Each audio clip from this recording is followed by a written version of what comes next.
Hello and welcome to Sarnia Tall Ship's Dream Wedding Stories. My name is Sarah Woodley. You might know me as Woody from the Virgin Woody Show on Sarnia Port Huron's Best Rock, K106.3. And helping me out this evening is John Hollingsworth from Coach Co TV 6 in the City. He's a big TV star, this one. And tonight we together are going to be having a look at some of the wonderful proposals that the Tall Ships contest has received over the past couple of weeks. There have been hundreds of entries, some very romantic stories, and we are going to give you a sampling this evening. And speaking of romantic stories, John, give me the little scoop on your proposal to your lovely wife. Well, Sarah, you're not going to believe this. Uh-oh. Uh-huh. I actually, when I proposed to my wife, I actually wrote a song and had it played on the radio. Really? Yeah. With you singing? Yeah. Did it work? Yeah. Are you going to give us a sample? No. This little gold band here, she Proof. just made me promise never to go on the radio again and sing. It's like blackmail. That's okay. Okay, good stuff. What about you? You kind of whined on the radio about not getting proposed to for the longest time. It did take a while. It did take a while. 8 years, actually. Yeah. So I was kind of waiting for it. And when it did finally happen, it was a wonderful surprise weekend away in Montreal. Over Indian food, we got engaged. It was really nice. Over Indian food? Yes, one of my favorites. I didn't know that. Yeah. Well, luckily my husband did. So coming up this evening, like we mentioned, we're going to hear more, hopefully more romantic stories than those two. Stories for the Tall Ships Dream Wedding Contest. And coming up next, we're going to be talking to Meg Lawrence, the wedding planner. She's going to give us an idea on the judging process.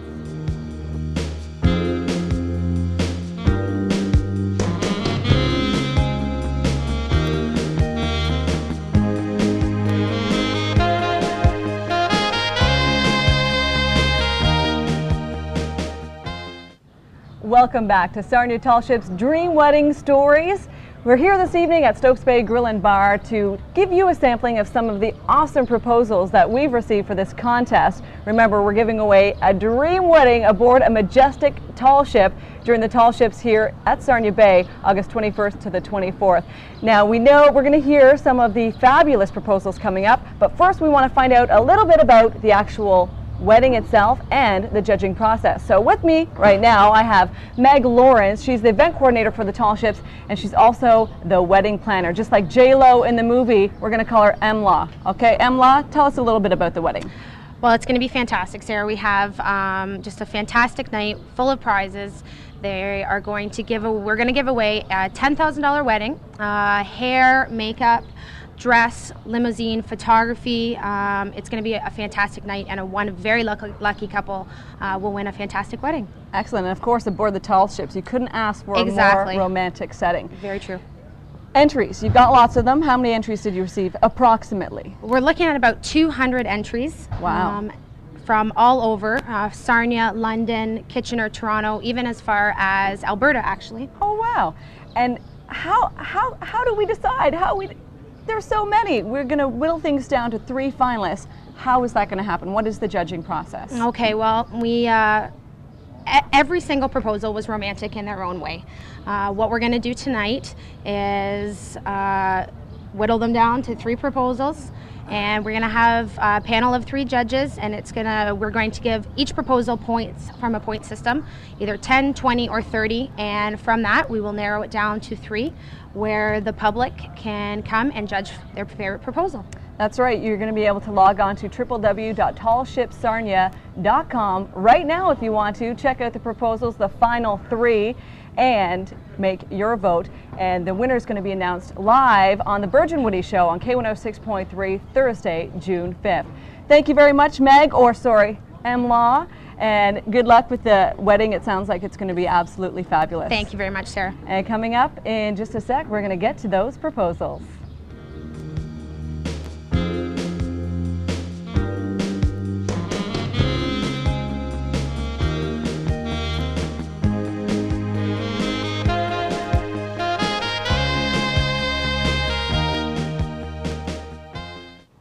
We're back back. It's Sarnia Tall Ships Dream Wedding Stories. Tonight we're hearing a sampling of some of many entries that we've received for this contest. The chance to win a dream wedding aboard one of the majestic tall ships that are going to be here in Sarnia August 21st to the 24th. Sarah Woodley with you from K106.3. Joining me here is John Hollingsworth from 6 in the City on Cogeco TV 6.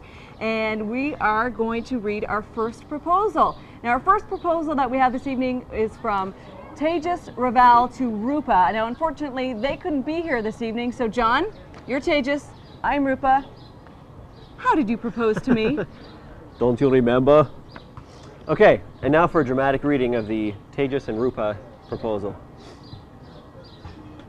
Finally, it came to a point where I decided that it was time in our relationship for me to take that one step further. In the second week of February, Rupa was at a pharmaceutical conference in Phoenix, Arizona. Remember Rupa? That's me. Yeah.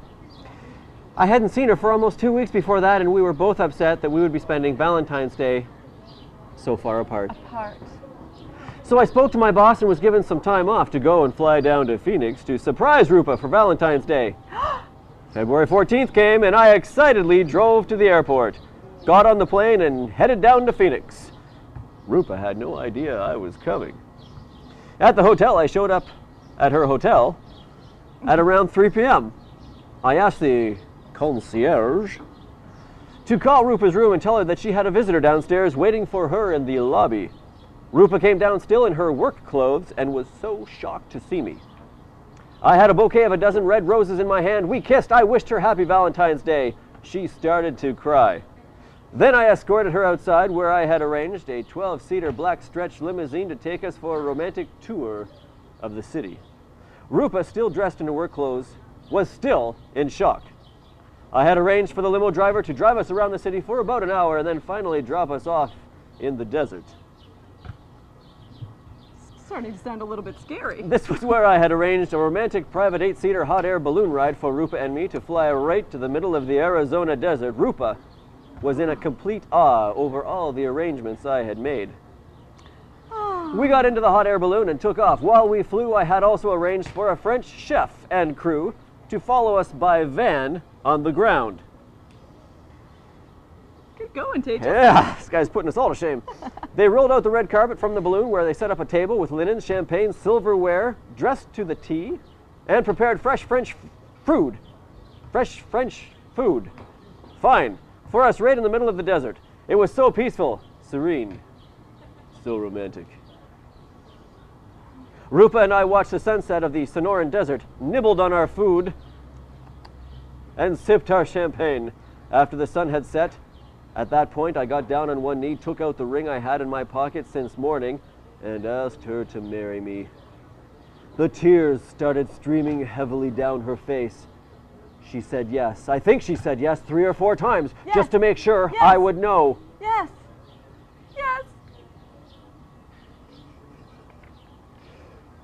The hot air balloon crew and the French chef cheered and clapped and congratulated us. She said this was the moment she was waiting for all her life, and that I made her dreams come true. I felt like she made my dreams come true as well. The French chef crew packed up everything. We got into their van and they drove us back to the limousine, where I had arranged 3 dozen roses and more champagne to await us. Woo. We went back to the hotel where, again, I had arranged for the hotel manager and staff to decorate Rupa's bedroom while we were away. Let me guess. Roses. With fresh rose petals on the bed, chocolate-covered strawberries, bouquets of flowers, more champagne, new linens, the whole 9 yards. This whole day took a lot of planning, coordinating with the hotel manager, the limo driver, the French chef, the hot air balloon company. It was tough, but Rupa was worth it. Rupa had missed her meeting that Friday night for work, but when she told them about the proposal, they understood. Rupa and I had an incredible night. That February 14th, 2003 night, and it was incredible ever since. We hope to get married sometime this year and look forward to spending the rest of our lives together. Wow. That is a very, very romantic proposal. Why couldn't that have happened to me? Well, coming up, we have more romantic proposals on Sarnia Tall Ships Dream Wedding Stories.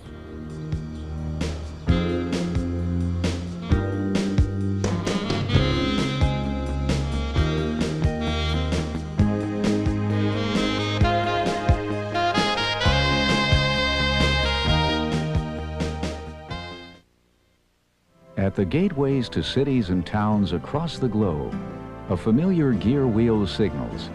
Rotary is here. Living their motto of service above self, more than 1 million Rotarian men and women worldwide support humanitarian work in your community and our world community. Service to youth, to the elderly, to the disabled, and the disadvantaged. In every corner of the globe, Rotary means friendship and helping others.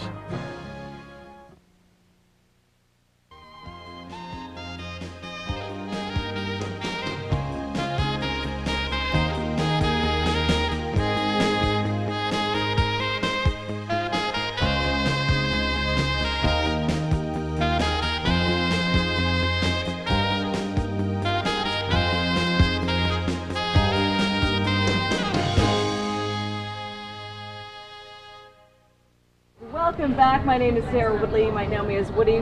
With me this evening is John Hollingsworth, and tonight we're giving you a sampling of some of the amazing entries that we've received for the Tall Ships Dream Wedding Contest.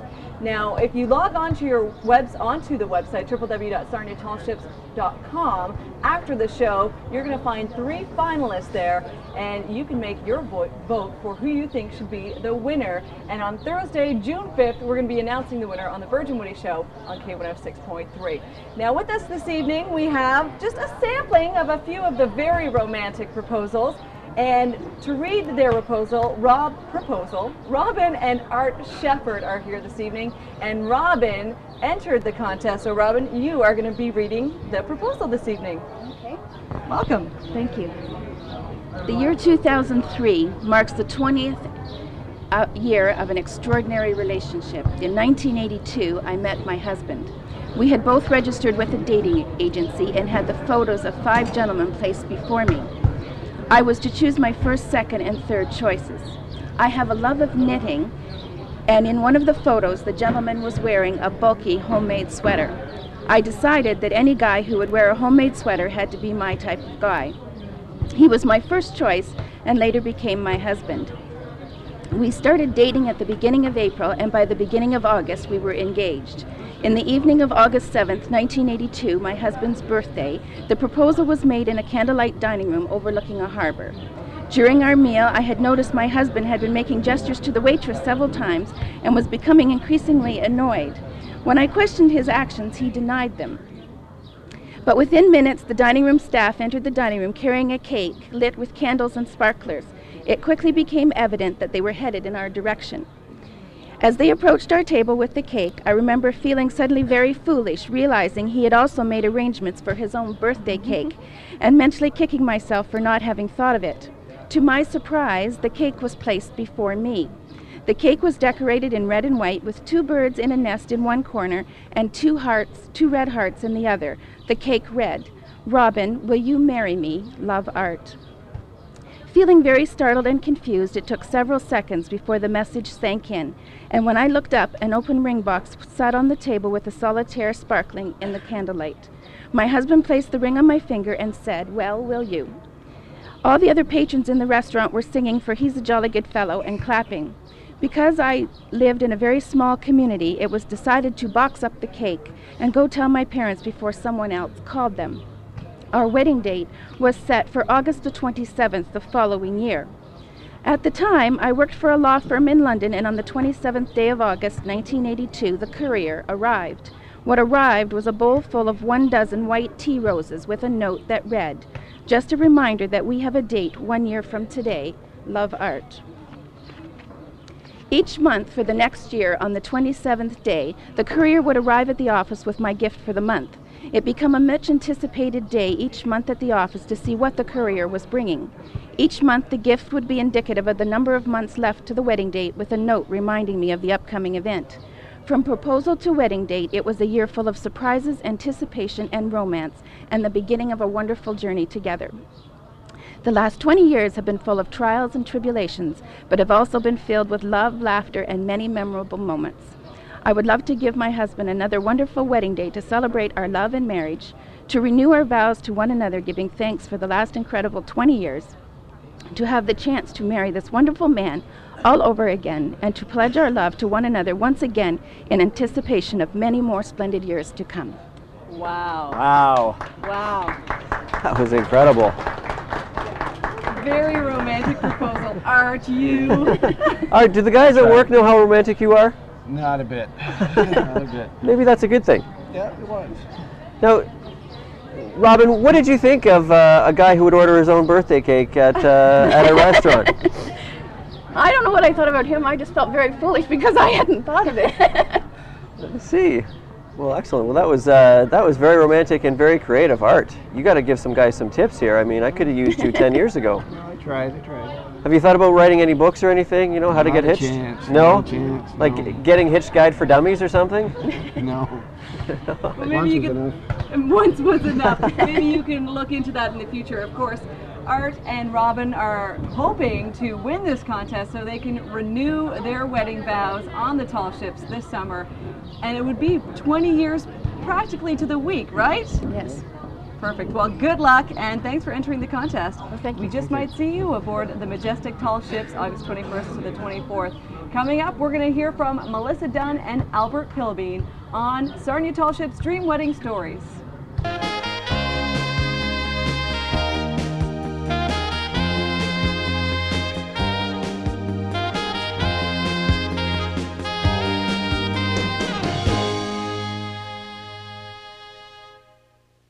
Welcome back to Sarnia Tall Ships Dream Wedding Stories. Tonight we're getting a bit of a sampling of some of the amazing entries to this wonderful contest where a lucky couple is going to win a romantic wedding aboard a tall ship on August 22nd. A $10,000 wedding, Sarah. Thanks, John. John Hollingsworth is helping me out here this evening from TV6, Cocheco TV6, 6 in the city. 6. I myself am Sarah Woodley from the Virgin Woody Show on K106.3. I'm Woody, and we will be naming the winners of this contest live on the air Thursday, June 5th, so you don't want to miss that. So tonight we're talking to a few of the couples that entered the contest, and with us now are Melissa Dunn and Albert Pilbeam. And Melissa, you entered the contest, and Melissa, we're going to have you read your very romantic proposal. Congratulations, by the way. Thank you. March 17, 2003, my boyfriend of 6 years, Albert, announced to me that he won a night stay at Toronto, tickets to see Mamma Mia, and dinner at the Keg restaurant. So on March 24th, we set off for Toronto and stayed in a hotel the night before the show. That night we were awakened by the telephone ringing, and when I answered the phone, I realized it was 4 a.m. Nobody was on the other line, so I hung up the phone and bitterly said, "How rude! Who would prank us at 4 a.m.? Albert was smiling and said, "That wasn't a prank. That was a wake-up call." Now, completely confused, I asked him, "Why would we need a wake-up call this early?" And he replied, "Because I'm not taking you to see Mamma Mia, I'm taking you to Walt Disney World." I laughed at this obvious joke and tried to get back to sleep. A few minutes later, Albert was poking me on the back and saying, "Missy, really, if you don't get up soon, we're going to miss our shuttle bus." For our flight. That's when Albert got out of bed and said he would be right back. A few minutes later, he came into our room with a very large suitcase. Inside was full of brand new clothes, swimsuits, sandals, shoes, you name it. On the way to the airport, he told me of all the planning and scheming he and his cohort, Jen Foss, did to fool me. Jen, my friend and manager, helped pack my things and made a fake work schedule to make me think I had only one day off. Albert did the rest, starting 1 year earlier, making reservations, buying tickets, and saving money. Once in Florida, we jumped in our rental car and cruised towards Orlando. We unloaded our belongings in a hotel and were off to Epcot. My first surprise of the trip was dinner in Mexico. It was beautiful with hanging lanterns and an indoor marketplace to make it feel like you were really there. We had a fantastic Mexican dinner and a romantic night. The next day, we were off to Animal Kingdom to see the animals and go on a very realistic safari jeep ride. That night, I got my second surprise with a reservation at the Polynesian Resort. Upon our arrival, a Hawaiian in a grass skirt did a dance with a stick of fire and lit all the torches up around the resort. We walked hand in hand through the grassy walkways and admired the beautiful surroundings. We came upon a boat dock where we stopped to look across the lake. Along came an employee and asked if we were here for a pontoon boat ride. And Albert said, "Yes, we have a reservation." Thrilled, I got into the boat and Albert went to the bar to get a champagne. The ride was wonderful. The lake backs up to many of Disney's resorts, and we were able to have a look at them as we cruised by.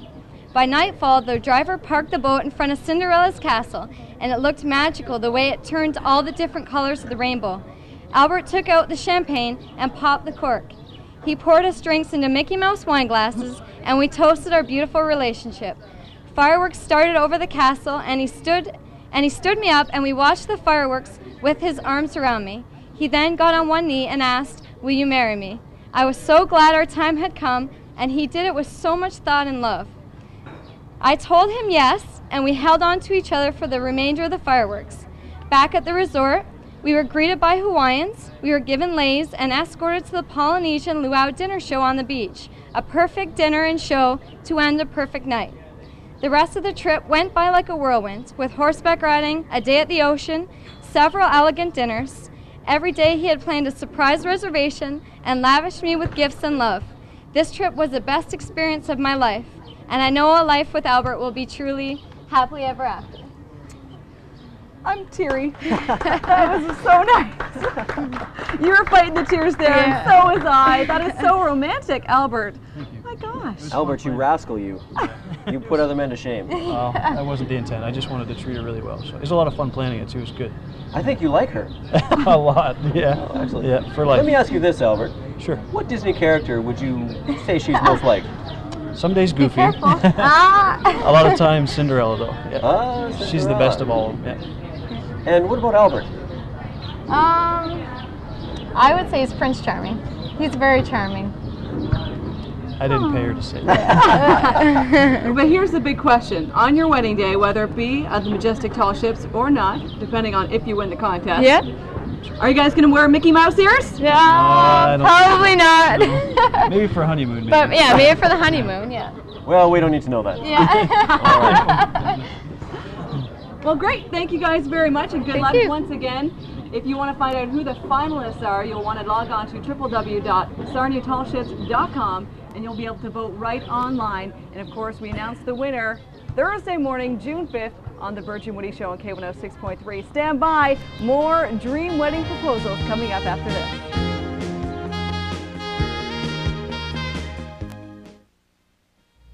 It's a thrill for me, Dave Broadfoot, to be sitting here in the studio of Cogeco in this magnificent city of Sarnia, which some think of as the gateway to Point Edwards.